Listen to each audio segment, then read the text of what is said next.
زبور 80۔ اے اسرائیل کے چپاں، تو جو گلا کی مانند یوسف کو لے چلتا ہے، کان لگا۔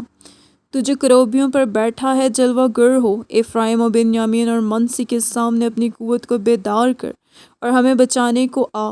اے خدا، ہم کو بحال کر اور اپنا چہرہ چمکا تو ہم بچ جائیں گے۔ اے خداوند لشکروں کے خدا، تو کب تک اپنے لوگوں کی دعا سے ناراض رہے گا؟ تو نے ان کو آنسوؤں کی روٹی کھلائی اور پینے کو کثرت سے آنسو ہی دیے۔ تو ہم کو ہمارے پڑوسیوں کے لیے جھگڑے کا باعث بناتا اور ہمارے دشمن آپس میں ہنستے ہیں۔ اے لشکروں کے خدا، ہم کو بحال کر اور اپنا چہرہ چمکا تو ہم بچ جائیں گے۔ تو مصر سے ایک تاک لایا، تو نے قوموں کو خارج کر کے اسے لگایا۔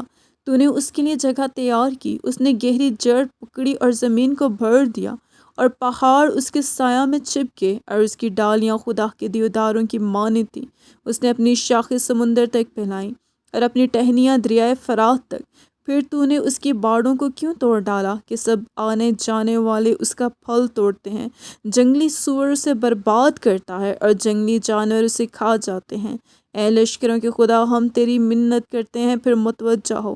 آسمان پر سے نگاہ کر اور دیکھ، اور اس طاق کی نگہبانی فرما، اور اس پودا کی جسے تیرے دانے ہاتھ نے لگایا ہے، اور اس شاخ کی جسے تو نے اپنے لیے مضبوط کیا ہے۔ یہ آگ سے جلی ہوئی ہے، یہ کٹی پڑی ہے، وہ تیرے منہ کی جھڑکی سے ہلاک ہو جاتے ہیں۔